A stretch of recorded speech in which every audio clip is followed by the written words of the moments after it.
Maybe if your kind actually earned their way here instead of taking handouts, you'd know where you really belong. The words slice through Lincoln High's cafeteria like a blade. Maya Johnson, 16 years old, sits perfectly still at her corner table. Her homemade lunch sits untouched beside chemistry notes covered in her grandmother's careful handwriting. The cafeteria buzzes with 400 students, but suddenly every conversation feels distant. Connor Walsh towers over her, his designer polo shirt catching the fluorescent lights. Behind him stand his crew, phones already recording what they think will be another easy humiliation. Her breathing remains steady, controlled, like someone who's learned to find calm in chaos. The pencil in her hand snaps. The sound echoes louder than it should, but her face shows nothing. No anger, no fear, just a quietness that runs deeper than stillness. Have you ever watched someone get pushed to their absolute breaking point, only to discover they'd been holding back a power that could change everything? Lincoln High School sits like a fortress in Atlanta's wealthiest suburb. Glass corridors reflect designer backpacks and luxury cars in the student parking lot. The building gleams with fresh paint and modern technology, funded by generous donations from families whose names grace hospital wings and university libraries. But beneath the polished surface, old prejudices flow like underground rivers. Maya Johnson navigates these halls with the quiet precision of someone who's learned to make herself small. At 16, she carries herself with a stillness that others mistake for weakness. Her uniform polo shirt is perfectly pressed, bought secondhand but maintained with the care her grandmother Rose taught her. Every step is measured, every movement economical. She lives in a different world from her classmates. While they drive BMWs, Maya rides the city bus for 45 minutes each way. Her scholarship covers tuition, but not the hidden costs of belonging. She works 20 hours a week at her grandmother's corner store, studying between customers who buy lottery tickets and hope. Maya's backpack holds worn textbooks and notebooks filled with careful handwriting. Her chemistry notes are immaculate, diagrams drawn with the precision of an architect. Science is her escape, her pathway to a future that exists beyond these halls. MIT acceptance letters don't care about zip codes or designer labels. What her classmates don't know is that Maya's quietness isn't timidity, it's discipline. 8 years of training have taught her that true strength lives in restraint. Every Tuesday and Thursday after work, Maya transforms. In Uncle Marcus's dojo across town, she sheds her careful invisibility. Here, her movements become fluid poetry, written in joint locks and defensive strikes. Krav Maga taught her to end threats quickly. Brazilian Jiu-Jitsu showed her that leverage defeats size every time. Uncle Marcus, her father's brother, learned these skills in the Marines before life brought him home. He sees in Maya the same fire that burned in his lost brother. Strength isn't about hurting people, he tells her after every session. It's about protecting what matters. But Maya made her grandmother a promise. No matter what happens at school, she'll rise above it. Education is her weapon of choice. Connor Walsh represents everything Maya isn't. Senator Walsh's son moves through Lincoln High like he owns it, which, given his family's donations, might be technically true. At 17, Connor has never wanted for anything except genuine respect, which money can't quite purchase. He's handsome in the way magazine covers require, with perfectly styled blonde hair and the easy confidence that comes from never doubting your place in the world. His lacrosse trophies fill display cases. His college admission letter to Harvard arrived early, secured by legacy status and substantial family contributions. Connor sees Maya as an anomaly that threatens his natural order. Scholarship students are supposed to be grateful and invisible. Maya's academic excellence in AP chemistry grades that surpass his own represents something he can't understand or control. The cafeteria becomes a daily theater of unspoken segregation. Popular students claim tables near windows. Athletes dominate the center. Scholarship students gravitate toward corners, understanding without being told where they belong. Maya sits alone by choice, not circumstance. She prefers chemistry homework to cafeteria politics. Her lunch comes in containers her grandmother packed with love leftovers from the store that carry the scent of home-cooked meals and family recipes. Principal Davidson means well, but good intentions build the road Maya navigates daily. He speaks passionately about diversity and inclusion at school board meetings while remaining conveniently blind to the subtle cruelties that unfold in his hallways. The security cameras capture everything except what matters most. The whispered comments, the social isolation, the 1,000 small cuts that draw no blood but leave lasting scars. Maya's internal war intensifies daily. Her training whispers solutions her conscience can't accept. Every condescending comment from Connor's crew tests her promise to her grandmother. Every accidental shoulder check in the hallway makes her hands curl into fists before discipline takes control. She knows she could end any confrontation in seconds. The knowledge sits heavy in her chest like a loaded weapon she's sworn never to use. But promises have limits, and even the strongest foundations crack under enough pressure. Connor's attention isn't random anymore. There's something specific he wants from Maya, something that goes beyond casual cruelty. The way he watches her during chemistry class suggests a plan forming behind those blue eyes. Something is coming, and Maya can feel it building like pressure before a storm. The theft happens in plain sight, hidden behind smiles and handshakes. Maya discovers it 3 weeks before the state science fair. Her AP chemistry project months of original research on sustainable energy conversion now bears Connor Walsh's name on the registration forms.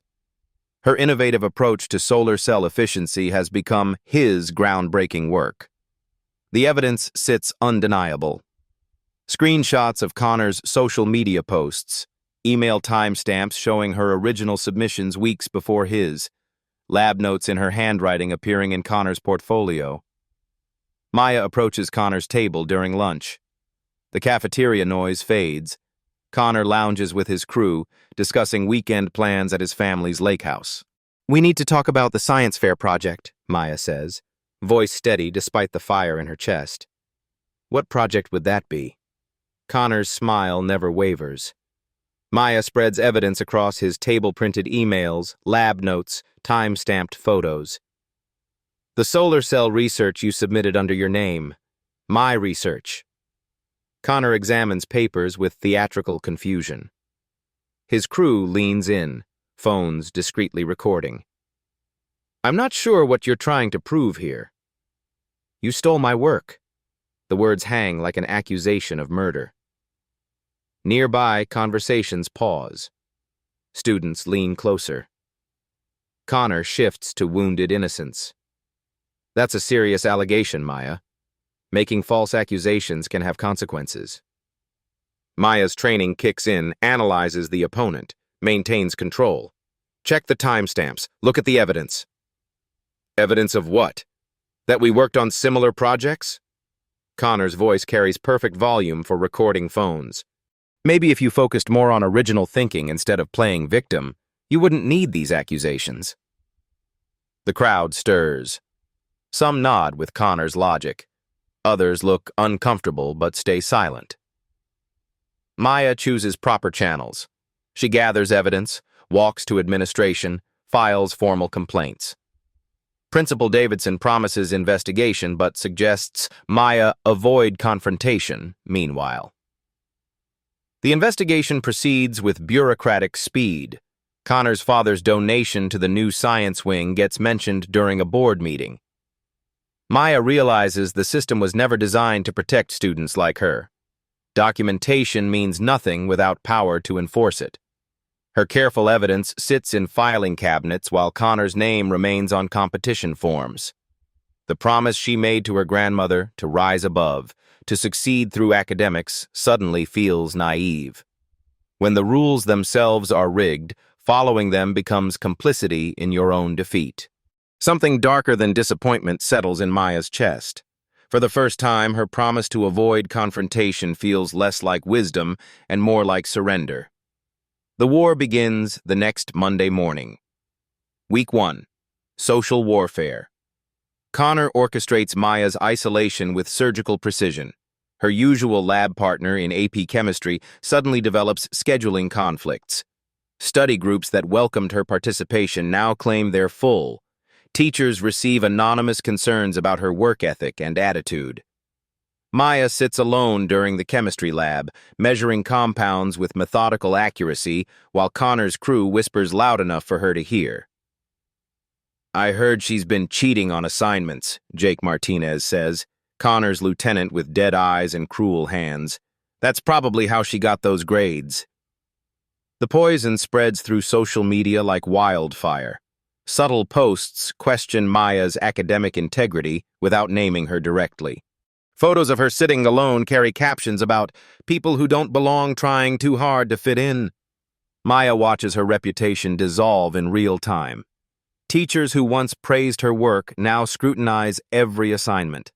The school guidance counselor calls her in for a wellness check, asking probing questions about stress and academic pressure. From Connor's perspective, this isn't cruelty, it's natural selection. His world operates on hierarchies older than the Constitution. Maya represents chaos, an anomaly that threatens the established order. If she can succeed here through merit alone, what does that say about everyone else's advantages? Connor sees himself as a gardener removing weeds. Harvard acceptance letters don't tolerate competition from scholarship students. His future demands Maya's academic downfall, preferably voluntary. Week 2. Direct confrontation. The physical escalation starts small. Accidental shoulder checks in hallways, textbooks knocked from desks. Maya's backpack mysteriously ends up soaked after being accidentally placed under a leaky water fountain. Tuesday afternoon brings the courtyard incident. Maya kneels to collect scattered homework papers from her destroyed backpack, chemistry notes mixing with mud and fallen leaves. Connor approaches with theatrical concern. "Oh, wow. What happened here?" His voice carries perfect sympathy for the gathering crowd. "Let me help you with that." Connor places his expensive sneaker directly on Maya's chemistry textbook. The pressure increases slowly, deliberately. "Fetch," he says quietly, just loud enough for recording phones to capture. Maya's hands curl into fists. 8 years of training screams solutions her conscience can't accept. Uncle Marcus's voice echoes, "End threats quickly, efficiently." But Grandma Rose's promise weighs heavier. Rise above, succeed through character. Maya's breathing techniques kick in. Count to 10. Control distance, control outcome. She reaches for the textbook, and Connor lifts his foot with a magnanimous smile. "There you go. Be more careful next time." The crowd disperses, satisfied with their entertainment. Maya collects her papers with mechanical precision, each movement controlled despite the rage burning in her chest. Week 3. The setup. Connor escalates to institutional warfare.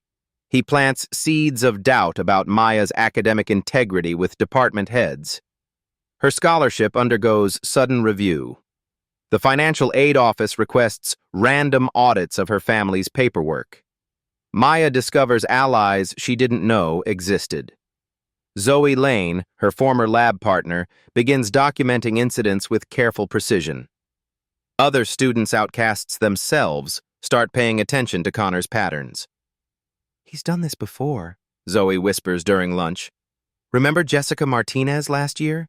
She transferred after Connor's crew made her life hell, and David Kim the year before that." Maya's network of evidence grows. Screenshots of social media harassment, witness statements from students tired of Connor's reign. But evidence without power remains meaningless in Lincoln High's ecosystem. The breaking point approaches when Connor accidentally shoves Maya in the main hallway. Her laptop hits concrete with a sickening crack. The screen shatters into spiderwebs of broken glass, a $800 replacement her family can't afford. Maya stares at her destroyed computer, seeing months of research notes and college applications disappearing into digital static. Connor's crew films her reaction, hoping for tears they can monetize into viral content. Instead, Maya's face goes perfectly blank. The stillness that her classmates mistake for weakness settles over her like armor. She gathers the broken pieces with surgical calm, her movements precise and controlled. But something fundamental shifts inside her. The promise she made to her grandmother starts feeling less like wisdom and more like complicity. Every day she chooses peace. Connor grows bolder. Every time she turns the other cheek, he hits harder. Maya's internal war intensifies. Her training whispers elegant solutions her conscience refuses. Joint locks that could end harassment instantly. Pressure points that would drop Connor without permanent damage. The knowledge sits heavy in her chest like a loaded weapon she's sworn never to use. Connor's fatal mistake. Friday after school, Connor makes his announcement. Maya overhears him talking to his crew by the lockers, his voice carrying the casual arrogance of someone who's never faced real consequences. Tomorrow at lunch, in front of everyone, I'm going to put that scholarship girl in her place once and for all, Connor says, checking his reflection in his phone screen. Time she learned where she really belongs in this school. Jake laughs with nervous energy. What are you going to do? Something public. Something that makes sure she never forgets her position here. Connor's smile carries the cold calculation of inherited cruelty. The cafeteria during peak lunch hour. 400 witnesses. Let's see how tough she is when everyone's watching. Maya stands frozen by her locker, hearing every word. Connor isn't just planning another humiliation, he's choosing the cafeteria deliberately for maximum audience impact. The realization hits her like ice water. Connor needs spectacle to maintain his image. He feeds on public degradation, grows stronger from witnessing suffering. Tomorrow's confrontation isn't random, it's choreographed. For the first time since promising her grandmother she'd rise above conflict, Maya considers a different approach. Maybe rising above doesn't mean staying down. Maybe sometimes standing up requires showing exactly who you really are. The lunch table confrontation is no longer a possibility, it's inevitable. That evening, Maya finds herself at Uncle Marcus's dojo. The familiar scent of canvas mats and determination fills her lungs. She moves through kata forms with mechanical precision, each strike cutting through air like her thoughts cut through options. Her body flows between defensive stances while her mind calculates tomorrow's inevitability. Uncle Marcus watches from the corner, recognizing the signs. What's eating at you, baby girl? Maya's fists connect with the heavy bag in perfect rhythm. Left hook, right cross, knee strike. How long do you have to let someone hit you before hitting back becomes self-defense? The question hangs between them like smoke. Uncle Marcus approaches slowly, understanding that this moment has been building for weeks.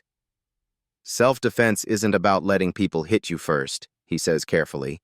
It's about protecting yourself when you have no other choice. Maya stops striking. Her breathing remains controlled, but something fundamental has shifted. Connor's planning something public tomorrow, at lunch. In front of everyone. She turns to face her uncle, and he sees 8 years of training reflected in her eyes. Not the scared scholarship student Connor expects, but a young woman who's finally ready to stop pretending to be helpless. I'm done being his victim, Maya says quietly. Tomorrow I'm going to show him exactly who he's been messing with. The decision crystallizes like ice forming on water. Maya stops running from confrontation and starts preparing to control it completely. Rewatch moment number 1. The lunch table incident Friday. 12:47 p.m. Lincoln High's cafeteria buzzes with 400 students during peak lunch hour. Maya sits at her corner table, methodically eating her grandmother's homemade rice and vegetables while reviewing chemistry notes. The familiar ritual calms her racing pulse. Around her, conversations flow like water gossip about weekend parties, complaints about upcoming tests, the comfortable chaos of teenage normalcy. Then the atmosphere shifts. Connor Walsh enters with his crew, moving through the cafeteria like a predator who's spotted prey. Students sense the change instinctively. Conversations pause mid-sentence. Phones emerge from pockets, cameras already recording what everyone knows is coming. Maya doesn't look up. She continues eating with deliberate calm, each movement controlled and precise. Her breathing follows the rhythm Uncle Marcus taught her. 4 counts in, hold for 4, 4 counts out. Control breathing, control everything. Connor approaches her table with theatrical confidence. His designer polo catches fluorescent light as he towers over her seated form. Behind him, Jake Martinez and 2 other crew members position themselves strategically, blocking escape routes while ensuring optimal camera angles. "Hey, scholarship girl," Connor's voice carries across the silent cafeteria like a gunshot. "I think you're confused about something." Maya sets down her chopsticks with surgical precision. She looks up slowly, meeting Connor's blue eyes with steady brown ones. "What would that be?" "This section is for students who actually belong here." Connor's smile never wavers, but his voice drops to cruel intimacy. "Maybe if your kind actually earned their way here instead of taking handouts, you'd know where you really belong." The cafeteria holds its collective breath. 400 students witness the moment Maya Johnson gets pushed too far. She stands slowly, unfolding from her chair with fluid grace that makes Connor take an involuntary step backward. At 5'6", Maya stands nearly eye to eye with Connor's 6-foot frame. But something in her posture weight balanced, stance centered, makes the height difference irrelevant. "I belong wherever I choose to sit," Maya says quietly. Her voice carries perfect calm, but trained ears would recognize the stillness before lightning strikes. Connor's confidence wavers for a heartbeat before his ego reasserts control. "We'll see about that." He reaches for Maya's lunch container with deliberate malice. "This ghetto food is stinking up our air anyway." Connor grabs the container and dumps its contents across the floor. Rice scatters like confetti. Vegetables splash against concrete. The meal Maya's grandmother prepared with love becomes debris at Connor's feet. "Oops," Connor says with theatrical innocence. "Maybe next time pack something that doesn't make everyone sick." The crowd stirs.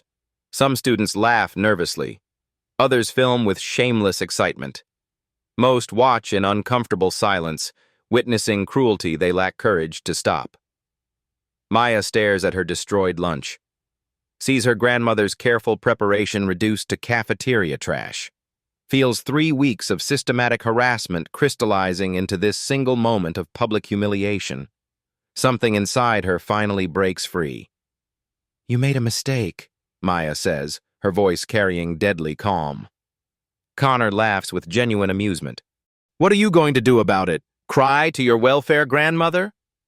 He shoves Maya hard in the chest, expecting her to stumble backward into her chair. Instead, Maya absorbs the impact with perfect balance. Her feet remain planted. Her stance doesn't shift. Connor's push accomplishes nothing except announcing his aggressive intent to 400 witnesses. The cafeteria goes completely silent.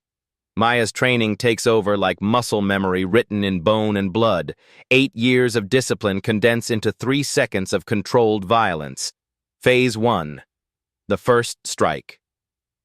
Connor swings wildly, throwing a right haymaker with all his entitled rage behind it. Maya moves like water. A simple step to the left makes his fist whistle harmlessly past her ear. Her right forearm rises in a perfect Krav Maga block, deflecting his momentum while her left hand grabs his extended wrist. Phase 2. The hip throw. Maya steps into Connor's range, her left foot sweeping behind his right leg while her hip drives into his center of gravity. Physics and leverage combine in beautiful harmony. Connor's 6-foot frame goes airborne, rotating over Maya's hip before crashing across the lunch table behind her. Food trays explode, plastic containers scatter. Connor lands hard against the table edge, gasping as air evacuates his lungs. Phase 3. Multiple threats. Jake Martinez charges from Maya's blind spot, loyalty overriding intelligence. Without turning around, Maya executes a perfect back kick. Her heel drives into Jake's solar plexus with surgical precision, dropping him to his knees as he struggles for breath. The third attacker, Tommy Brooks, Connor's cousin, hesitates at the edge of striking range.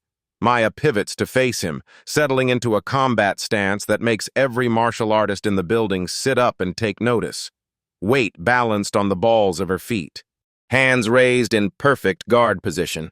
Eyes locked on target with predatory focus. Her breathing remains controlled, steady, like someone who's done this before.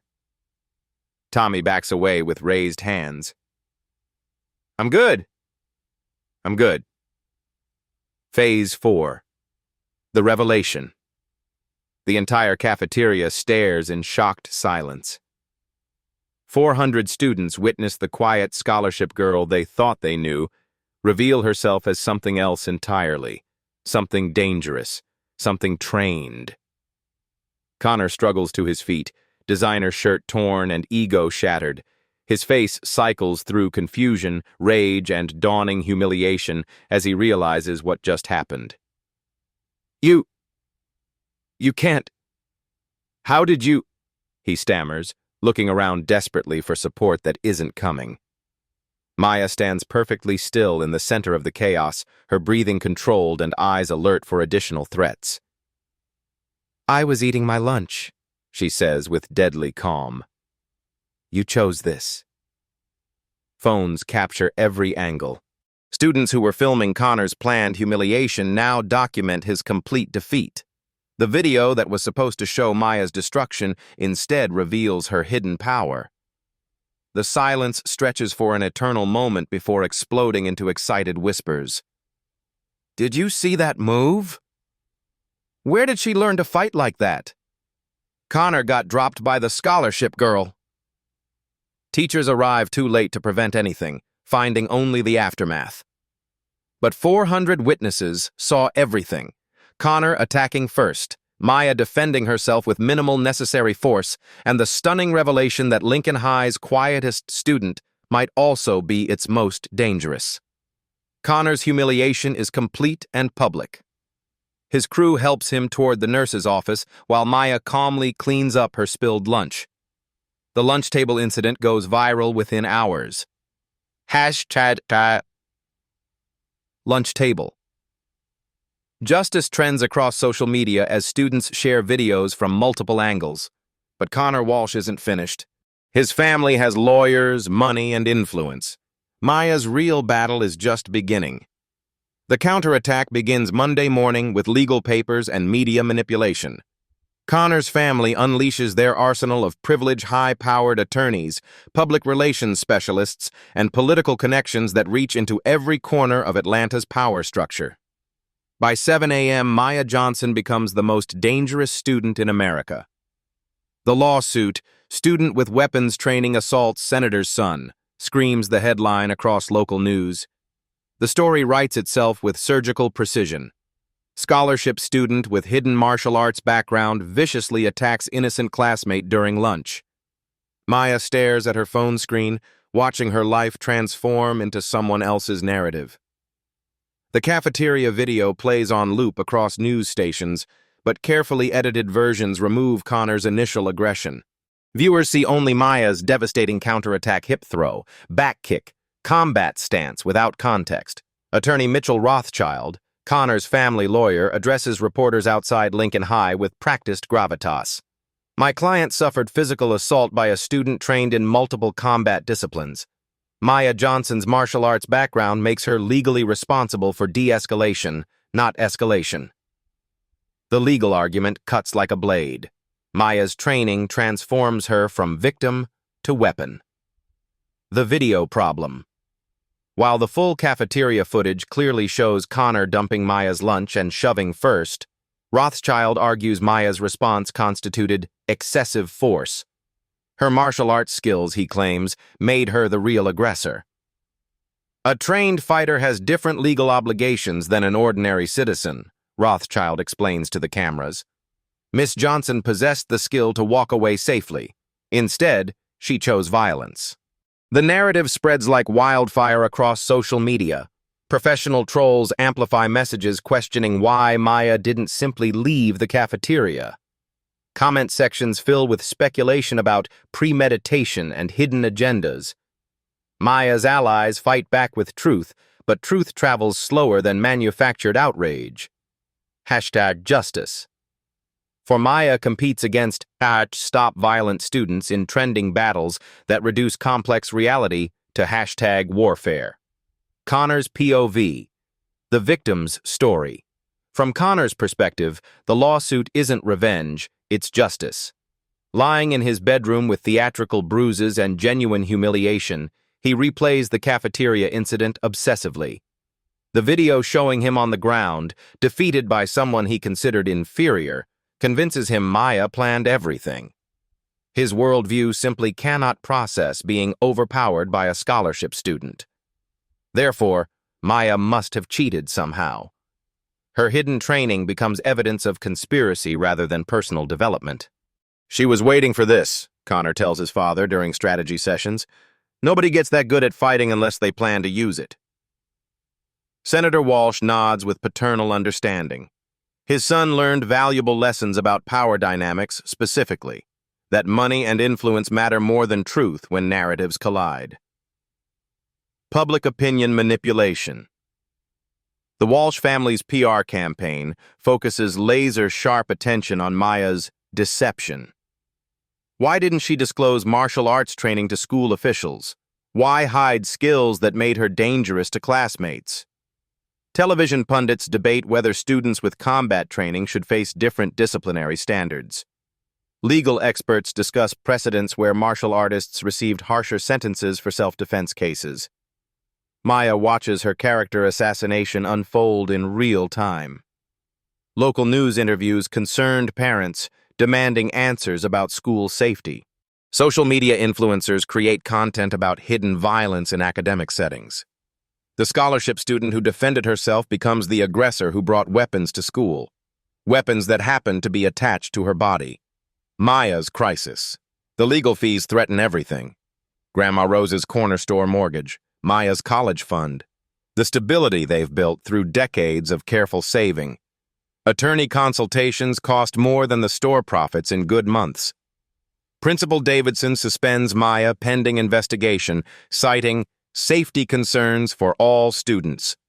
Her academic record years of perfect attendance and honor roll achievements means nothing against viral video evidence and legal pressure. Media camps outside their modest home. Reporters shove microphones toward Grandma Rose, asking if she knew her granddaughter was trained to hurt people. The woman who raised Maya with love and discipline becomes complicit in a manufactured scandal. Maya's scholarship undergoes emergency review. College admissions officers distance themselves from controversial applicants. MIT, her dream school, requests clarification about recent incidents involving violence. 8 years of academic excellence dissolve in 48 hours of coordinated character assassination. The setup. Rothschild arranges a private meeting with Maya and her court-appointed attorney. The Walsh family's terms are generous. Drop all self-defense claims, issue public apology, transfer to different school districts, and accept a 2-year social media ban. In exchange, all charges disappear. Maya's academic record gets sealed. The family receives compensation for legal expenses and emotional trauma. "This is your chance to move forward," Rothschild explains with practiced sympathy. "Fighting us means years of expensive litigation your family cannot afford." The offer sits between them like a loaded gun. Easy resolution versus principled resistance. Maya could escape with minimal damage by accepting blame for defending herself. But accepting means Connor wins completely. Every future victim will remember that fighting back leads to punishment while aggression receives protection. Evidence battle. Maya's team counters with systematic documentation. Zoe Lane provides 3 weeks of harassment evidence. Other students submit witness statements about Connor's pattern of targeting scholarship recipients. The full cafeteria footage emerges through student phones, showing Connor's premeditated approach and escalating aggression. His recorded threats about putting Maya in her place contradict claims of innocent interaction. Most damaging, Connor's own social media reveals posts bragging about the lunch confrontation before it happened. Screenshots show him discussing teaching people their place with casual cruelty. Legal precedent. The case becomes a test of whether martial arts training makes someone more liable for self-defense responses or more responsible for restraint. Legal scholars debate fundamental questions about victim rights versus social obligations. If Maya's training makes her dangerous, does that eliminate her right to defend herself? If knowledge equals responsibility, can education become a legal trap? The trap. Springs Rothschild's confidence cracks when discovery reveals Connor's systematic planning. The spontaneous lunch interaction dissolves under evidence of deliberate harassment campaigns and witnessed threats. Social media posts show Connor encouraging friends to film Maya's humiliation. Group chats reveal discussions about putting the scholarship girl in her place permanently. The victim narrative collapses when premeditation proves Connor orchestrated everything except Maya's competent response, new pressure. Now, the school district pressures Maya to accept quiet expulsion rather than generate negative publicity about violence on campus. Insurance companies demand resolution before liability questions reach court. Everyone wants Maya to disappear quietly, accepting blame to protect institutional reputations and Connor's political future. But Maya made her choice in Uncle Marcus's dojo. She's done being anyone's victim. The disciplinary hearing will determine whether defending yourself constitutes attacking others when you possess the skills to fight back. Rewatch. Moment number 2. The hearing. The disciplinary hearing convenes in Lincoln High's main conference room on a gray Thursday morning. Media vans line the street outside. Protesters hold signs reading, "Protect our students" and "Justice for Maya." The nation watches a 16-year-old girl defend her right to defend herself. Maya sits at a small table with her court-appointed attorney, David Kim, overworked, underpaid, but determined to prevent injustice. Across the room, Connor's legal team occupies half the space with files, laptops, and the confident posture of people who've never lost. Principal Davidson chairs the hearing with visible discomfort. School board members flank him, their faces reflecting the impossible politics of their position. Disciplining a senator's son carries risks. Punishing a scholarship student for fighting back sends its own message. Maya wears her best dress, the one Grandma Rose bought for college interviews that now might never happen. Her hands rest steady on the table, but her pulse hammers against her throat. Connor's testimony. Connor takes the witness chair first, transformed into a victim through careful coaching. Gone is the arrogant bully from the cafeteria. In his place sits a wounded teenager who speaks with trembling sincerity about trauma and fear. "I was just trying to help clean up her spilled lunch," Connor says, his voice breaking at precisely the right moments. "I never expected to be attacked like that. The way she moved, it was like she'd been planning it." Attorney Rothschild guides Connor through his testimony with surgical precision. Each question builds the narrative of an innocent student versus a trained aggressor. "Did you know Miss Johnson possessed combat training?" Rothschild asks. "No, sir. If I'd known she was dangerous, I never would have approached her." "Did you feel your life was in danger during the incident?" "Yes, sir. The way she looked at me, it was like she wanted to hurt me." Connor's performance is flawless. Tears appear on cue. His voice cracks when describing the traumatic assault. He transforms from privileged bully into sympathetic victim through pure theatrical skill. But Maya sees the truth behind his mask. She recognizes the same cruel calculation that dumped her lunch, destroyed her laptop, and stole her research. Connor believes his own lies because admitting the truth would shatter his worldview completely. Maya's cross-examination. When Maya's turn comes, she faces Connor directly across the small room. No lawyers, no prepared statements, just truth confronting performance in the most important conversation of her life. Connor, Maya begins, her voice steady despite everything at stake. You said you were trying to help clean up my spilled lunch. What happened to my lunch before any physical contact occurred? Connor's composure flickers. I don't remember exactly. There was some kind of accident. An accident? Maya pulls out her phone, cueing the full cafeteria video. May I show what actually happened? Rothschild objects, but Principal Davidson overrules. The video plays on the room's main screen, crystal clear footage from multiple student phones, carefully synchronized. Connor approaches Maya's table. His voice carries clearly. Maybe if your kind actually earned their way here instead of taking handouts, you'd know where you really belong. He grabs Maya's lunch container deliberately, dumping contents across the floor with theatrical malice. This ghetto food is stinking up our air anyway. The room watches Connor's accident reveal itself as calculated cruelty. Is that how you remember helping me clean up? Maya asks quietly. Connor's mask slips. Color rises in his cheeks as his coached testimony collapses against video evidence. That's not how it looked from my perspective. Your perspective? Maya's training keeps her voice level despite the rage building in her chest.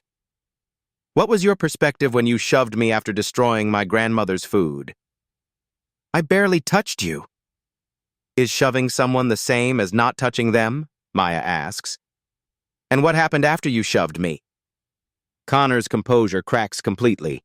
The victim persona dissolves, revealing the entitled bully underneath. You threw me across the table. You could have killed me. I defended myself after you attacked me, Maya says calmly, using minimal force necessary to end the threat you created. The twist. Maya's attorney introduces evidence that changes everything. Connor's social media posts, recovered through legal discovery, paint a devastating picture of premeditation. Screenshots fill the conference room screen. Time to put that scholarship girl in her place tomorrow. Going to be epic. Posted the night before the incident. Can't wait to show everyone where she really belongs. Posted that morning. Bringing the crew to film. This is going to go viral. Posted 2 hours before lunch. The posts continue, showing Connor coordinating with friends to record Maya's planned humiliation. Group chats reveal discussions about teaching her a lesson she won't forget. Most damning. Connor's deleted post from 30 minutes before the incident reads, "About to destroy this girl's whole world. Wish me luck." Connor's breakdown. Faced with his own words, Connor's psychological facade shatters. The coached victim disappears, replaced by raw entitlement and genuine confusion about consequences. Those posts don't mean anything, Connor shouts, his voice cracking with strain. It was just talk. I didn't really plan to hurt her. You planned to humiliate me publicly, Maya responds with deadly calm. You brought friends to film my degradation. You coordinated a harassment campaign. What part wasn't planned? Connor's face cycles through rage, humiliation, and dawning realization that his privilege cannot erase video evidence. You don't understand. People like you're supposed to... The sentence hangs unfinished, but its meaning fills the room like poison gas. Connor's worldview stands exposed, a hierarchy where people like Maya exist to be dominated by people like him. Maya's moment.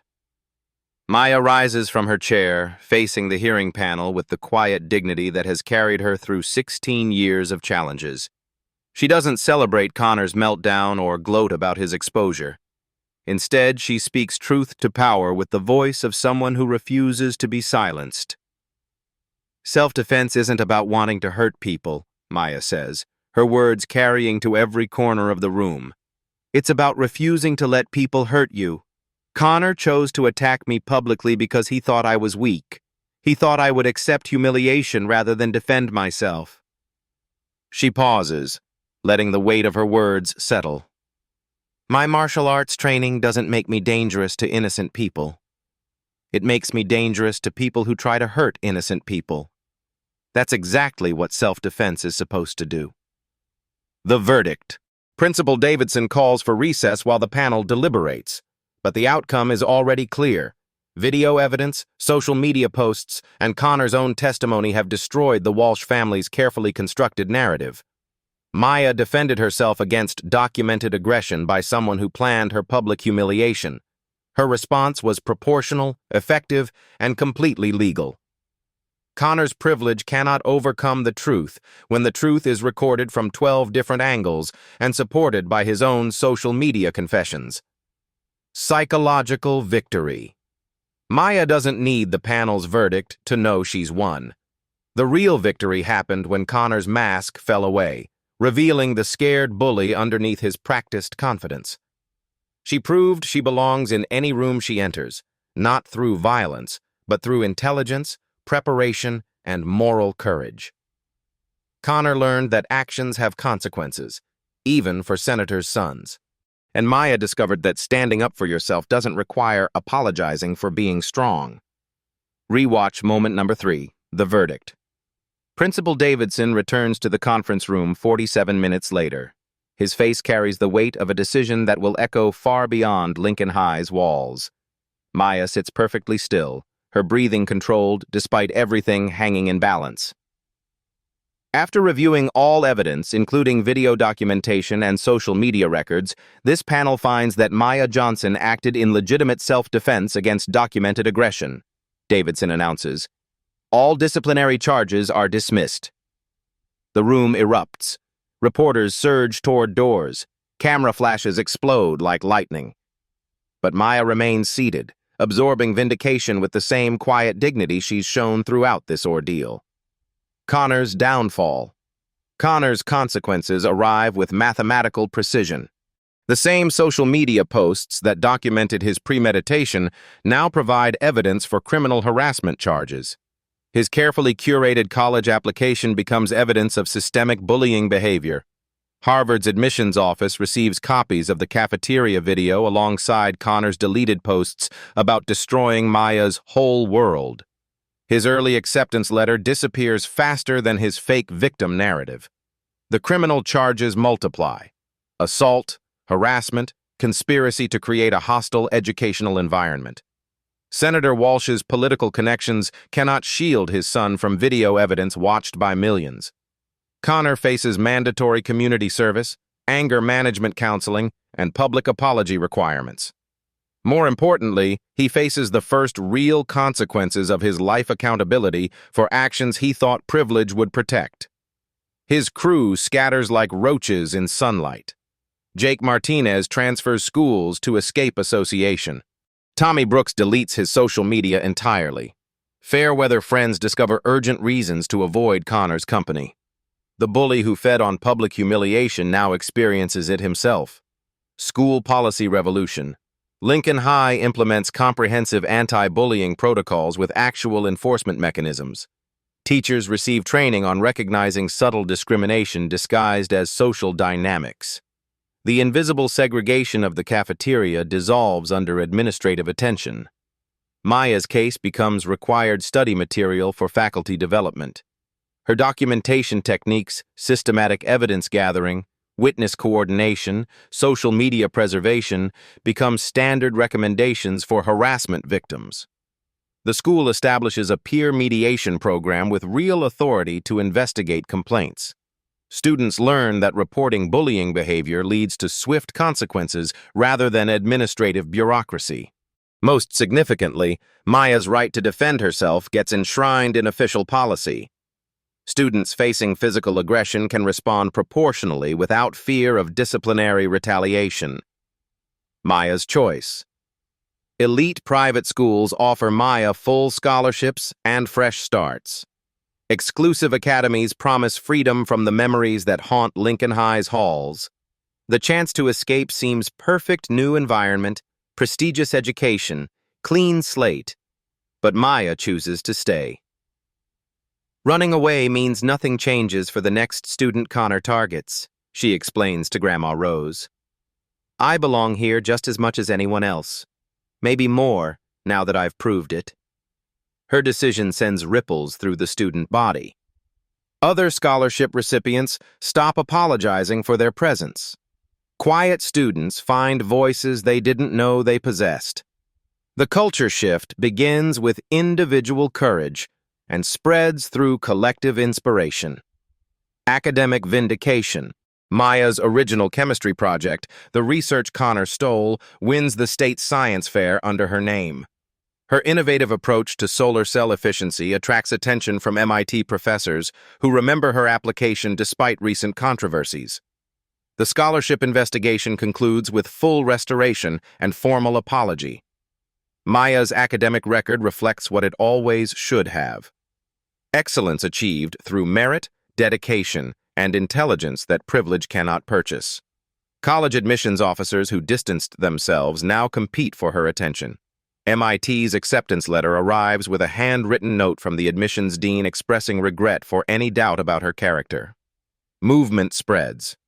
Stand Up Responsibly trends globally as Maya's story inspires similar courage worldwide. Students document harassment more systematically. Schools implement better protection policies. The conversation shifts from, "Why didn't she just walk away?" to, "Why should anyone have to?" Maya receives messages from teenagers across continents. Scholarship students who stopped accepting humiliation.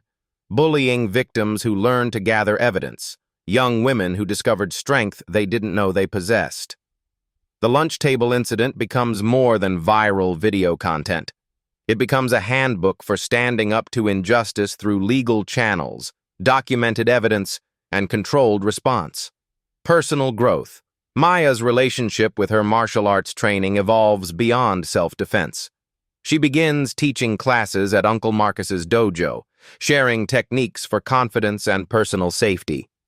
Her students learn that true strength comes from discipline, not dominance. Power without responsibility is just violence, she tells new students. But responsibility without power is just victimhood.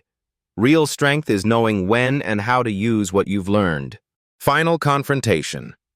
3 weeks after the hearing, Maya encounters Connor in Lincoln High's main hallway. No crews, no cameras, no audience. Just two teenagers whose lives intersected violently and now must coexist in shared space. Connor approaches slowly, his previous arrogance replaced by something resembling humility. "Maya," he says quietly, "I want you to know, I understand now. What I did was wrong." Maya studies his face, searching for manipulation behind apparent sincerity, finds only exhaustion and the first glimpses of genuine remorse. "Apologies don't undo damage," Maya responds, "but they're a start toward doing better." They walk past each other without further words. No friendship, no forgiveness, but recognition that growth is possible even for people who seemed irredeemable. Change, Maya realizes, sometimes begins with the simple act of refusing to be someone else's victim. 6 months later, Maya Johnson walks across Lincoln High's graduation stage as valedictorian, her cap and gown billowing in late spring wind. The same cafeteria where Connor once tried to humiliate her now hosts a celebration in her honor. 400 students who witnessed her transformation rose in standing ovation. Her acceptance letter to MIT sits framed in Grandma Rose's corner store, displayed between family photos and community awards. Full scholarship, early admission to the chemical engineering program, and a handwritten invitation to join the university's renewable energy research team. The chemistry project Connor stole, now rightfully bearing Maya's name, captured national attention at the science fair. Her innovative solar cell design caught the eye of clean energy companies offering internships and research opportunities. Innovation, it turns out, cannot be stolen permanently. School transformation. Lincoln High becomes a model for inclusive excellence across the district. The peer mediation program Maya inspired handles over 200 cases in its first semester. Bullying incidents drop 70% as students learn that harassment leads to swift, documented consequences. The cafeteria seating transforms organically. Natural integration replaces invisible segregation as students discover that character matters more than zip codes. Maya's corner table becomes a symbol empty by choice, not exclusion. Principal Davidson credits Maya's documentation techniques with revolutionizing how schools handle harassment complaints. She taught us that believing victims starts with preserving evidence, he explains to education conferences nationwide. Teachers receive quarterly training on recognizing privilege-based discrimination. The subtle cruelties that once went unnoticed now face immediate intervention. Students learn that bystander silence enables injustice. Connor's journey. Connor Walsh completes 200 hours of community service at Atlanta homeless shelters. The work strips away layers of entitlement, revealing someone capable of empathy buried beneath years of toxic privilege. He enrolls at Georgia State instead of Harvard, majoring in social work rather than political science. His application essay details his transformation from bully to advocate, acknowledging damage while committing to repair. Connor's public apology video, mandated by the court but delivered with apparent sincerity, garners 3 million views. Comments reflect mixed reactions, some celebrating growth, others demanding harsher consequences.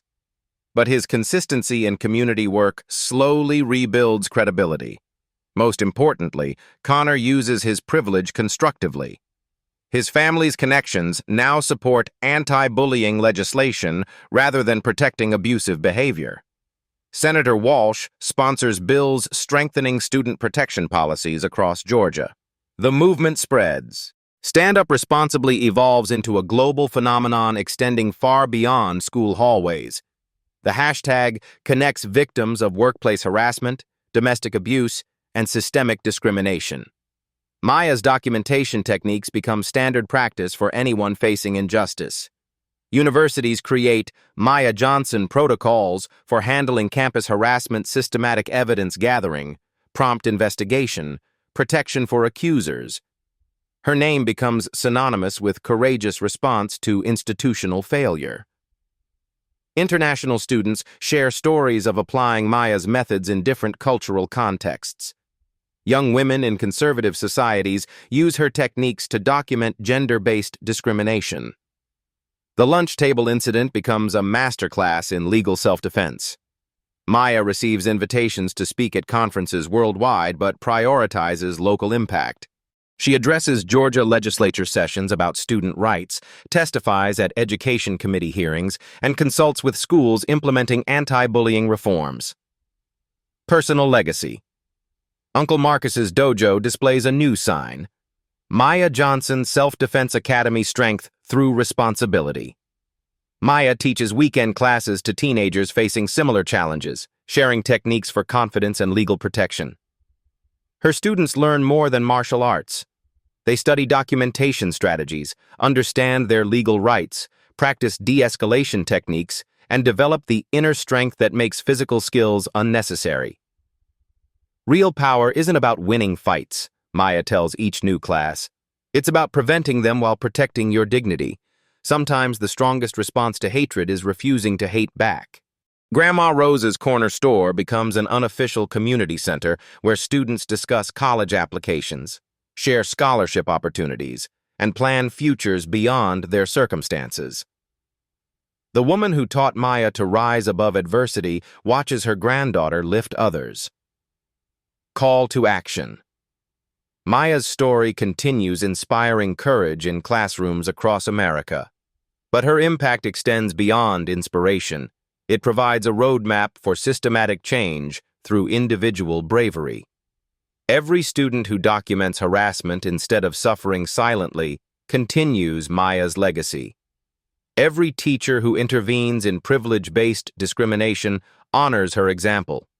Every administrator who implements real consequences for bullying behavior advances her mission. Your turn. Maya's lunch table moment lasted 3 minutes, but changed hundreds of lives. Her choice to document injustice, defend herself responsibly, and demand accountability through legal channels proves that ordinary people can create extraordinary change. What would you have done in Maya's position? Have you witnessed bullying that went unchallenged? Share your experiences in the comments below. Your story might inspire the next person who needs courage to stand up.